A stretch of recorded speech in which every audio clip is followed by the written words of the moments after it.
welcome to the channel, guys. It's Irad, and so it seems like we've got some new information about Star Wars Outlaws, especially when it comes to planet size, space flight info, and a couple of more details. You know how I feel about Star Wars Outlaws.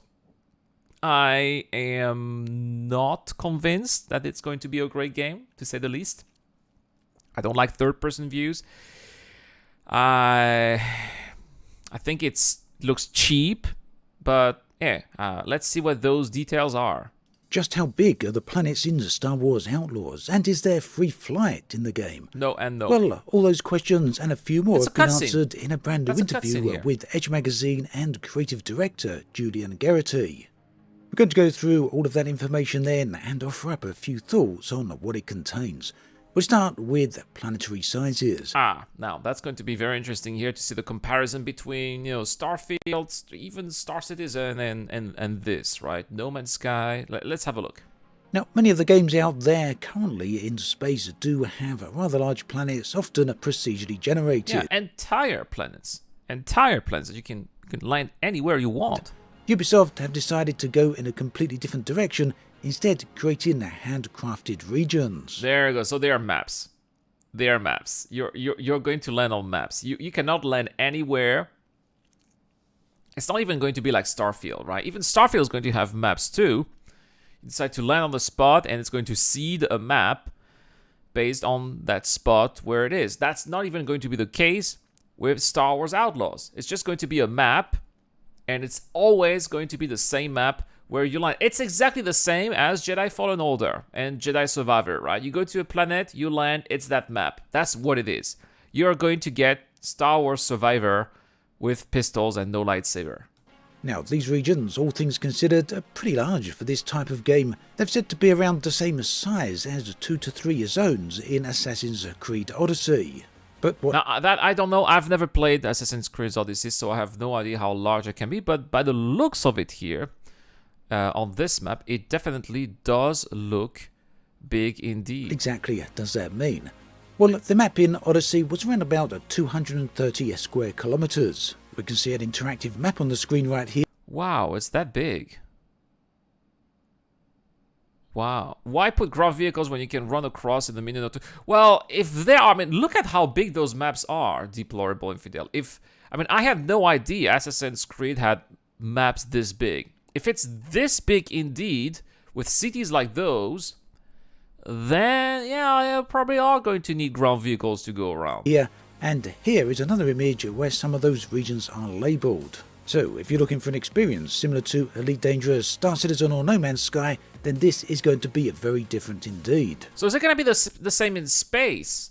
So space is the same, it's always going to have the same map. That said, something I find very interesting is that these regions are not going to be procedurally generated.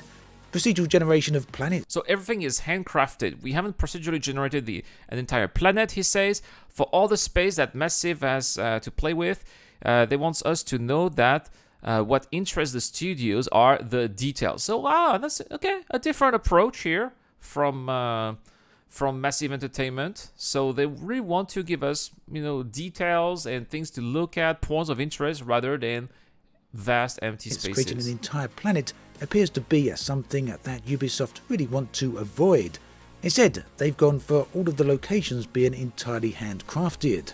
And to be honest, as this is going to be a narrative-led game, I can really see why they've gone for that option. It means that the maps, the regions, and all the areas are going to be that much more detailed. Yeah, but then does that mean that because they will all be handcrafted, I'm afraid that this means that they're going to be very limited as well. I don't think we're going to go to a lot of different planets. I don't think we're going to go to lots of different locations. If everything is handcrafted, it's going to take such a long time for the developers to make sure they look okay, they feel okay, they play well, right? If you're looking for a game where you'll be able to go to whatever planet you want, all around the Star Wars galaxy, this is not going to be it. But this really does raise another point. Firstly, that yes, these regions are large enough that you will need a vehicle to get across them, or a vehicle will certainly help, such as those great looking and rather fast land speeders. But how about flying over the surface of these areas? Oh, yes. They seem a little bit small for that. Well, unfortunately, you won't be able to fly over these areas in your spaceship. There you go. There you go. You won't be able to do that because there is no atmospherical flight. It's all a cutscene. We will not have a total free reign. In our past games, we didn't have vehicles, so in wrapping our heads around the different gameplay possibilities of speeders and spaceships, we've had to embrace the limitations and constraint under each one. Unlike No Man's Sky or Outer Wilds, then, you can't put down anywhere on the planet. Rather, you choose from set landing and takeoff points. Flying freely above the planet was something that we chose not to do because it was going to take us a huge amount of effort for very little payoff. That is a good point. And even in Star Citizen, or Elite Dangerous for that matter, you can fly and land anywhere on planets, anywhere you want, but in reality, players go to the points of interest. The outpost is where players go the overwhelming majority of time. And I would say that the rest, going to some random location because there's a nice little landscape, it's just a novelty. And that's an interesting point they're making here. It's unfortunate for those who love exploring, for those who love to just find new places, roam around places alone, but it's not what Star Wars Outlaws is going to be. I like this approach, actually, because I'm not a big fan of exploration myself. It's something that I'm like the majority of people. I always go to just the outposts and the points of interest, so that I understand why they're taking this decision here. Regarding this, Julian Garrity has said flying 3D above the planet was something that we chose not to do, because it was going to take us a huge amount of effort for very little payoff. Now, how you feel about that will largely depend upon how you approach these type of games. If, on the one hand, when you hear the words open world, you think of No Man's Sky, then this game certainly isn't going to be that. Well, this is going to be an open world in the sense of how Red Dead Redemption is an open world, for example, right? It's also a handcrafted map, and you go to various places which have different biomes and cities, and that's probably how it's going to be, except it's not just going to be one place, it's going to be on multiple planets with different kinds of logs. That's how it's going to be.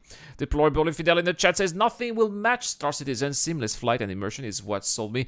Me too, Deplorable Infidel. Although when I backed Star Citizen, there was no seamless flight, though. I backed in 2012. But then eventually, I was also, of course, excited with that possibility. And when it came, it was quite something to enjoy, yeah. But if, on the other hand, when you hear the words open world RPG, you think of things such as Assassin's Creed or, perhaps more to the point, Mass Effect, then this could be far more like it. In fact, much of the game does appear to come down to a player choice.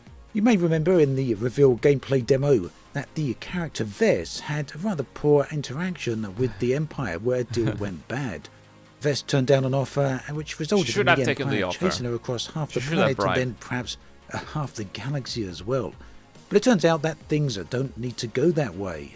Instead, Vess could have bribed the Empire. Yes, that's what I would have done.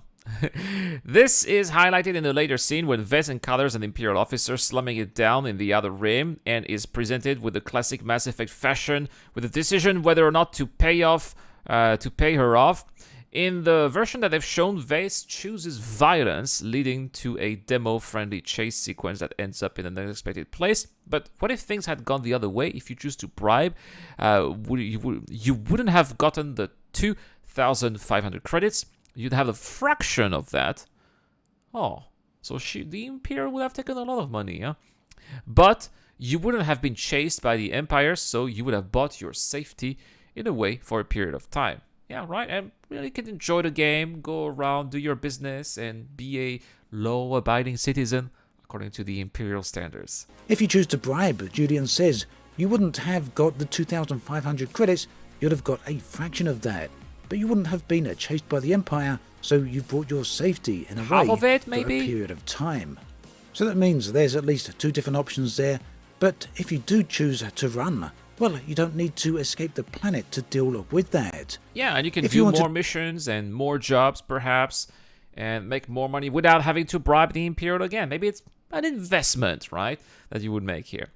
So after opting to pocket the bribe money for yourself, Garrity points out that the chase sequence needed to have played out the way it did. If you wanted to deal with it on the moon's surface, you could have done that, but instead, Vess flees on her waiting ship, the Trailblazer, and brings us back to where we started, in the blackness of space. Now, I don't think that Vess would not have taken down the Empire all by herself. Probably she would have run somewhere in some kind of cave or hidden outpost and wait for the crime stat, I would say, or the wanted level to go down. To deal with the chase down on the moon's surface, you could have done that. But instead, as we saw in the gameplay demo, Vess fled to a spaceship and went up into space to try and escape the trouble. So it's interesting to hear how the developers are trying to give player choices in how they approach things. However, there will be consequences to this. There's numerous factions throughout the game, and your decisions will influence your relationship with them. If you're in their good books, you'll unlock exclusive quests, special prices at their vendors. Nice. Even special prices, and maybe special gear.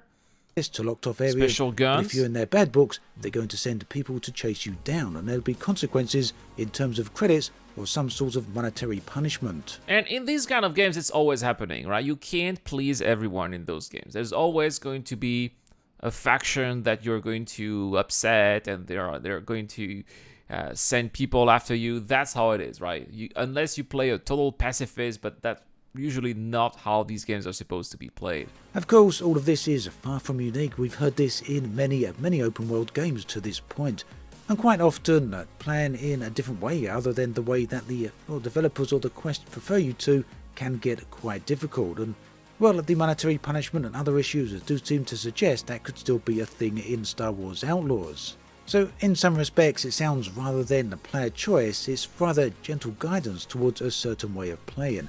But that's just my interpretation based on what we're hearing right now. What do you think? Let me know in the comments section. Now, it turns out I don't think a lot. As I said, I'm not... The game is still in early alpha, right? So there are going to be plenty of things that we haven't seen yet, obviously. But I was not excited by that demo. Anyway. That player choice doesn't end just there. Instead, the players are given a choice as to how to approach the game world itself. Julian Garrity said, "We're trying to create not only reasons for you to trade and smuggle and fight against pirates and against the Empire, but also to explore." So it's going to be interesting. What kind of reasons are we going to explore? Can we find loot that we can eventually sell? How is trade going to be? How is smuggling? What are those mechanics? That's also something that I like to do in this kind of games. If they are exciting, if they can be interesting routes that we can take from one planet to another and sell things, that could be interesting too, but they didn't show any of that. Unfortunately though, it seems that freedom of choice only goes so far. As we've already mentioned, you won't have the ability to freely fly above planetary surfaces. Oh yeah. This also extends to a few other areas. You won't be able to touch down and land anywhere you want in your spaceship. Instead, there'll be a designated landing zone. And just like you will not be able to fly anywhere you want to. Likewise, when you're up in space, you won't be able to freely fly around an entire star system or anything like that. Instead, there'll be smaller self-contained maps that are located near planetary orbits. That's right, and they're always going to be the same. And I really don't like these asteroids everywhere. Oh, can't we have like a normal map with no asteroids? They're just so unrealistic. These areas, as we saw in the gameplay demo. So yeah, it definitely appears to be an open world, narrative-driven game. And yeah, I'm no big fan of Ubisoft titles, I don't play many of them myself, but I've got to say I'm pretty interested to see how this one shapes up, and I definitely want to give it a go. What's more, the game takes place in my favourite time period, which is set between Empire Strikes Back and Return of the Jedi. Do let me know what you think about all of... It's a good choice between Empire and Return of the Jedi when the rebels are at their most powerful point with all of their fleets and vehicles and support from the galaxy. Very important this there. In the comment section below. What's your thoughts on all of these new details? I don't have much thoughts about these details, unfortunately. It's not a surprise. I think that we could have figured it out, right? And I think that we still, right now, we need to wait until Ubisoft decides to reveal a little bit more. But yeah, let me know what you guys think also. Star Wars Outlaws, are you going to play Star Wars Outlaws? You want to see more content of Star Wars Outlaws, perhaps? I'd like to know as well.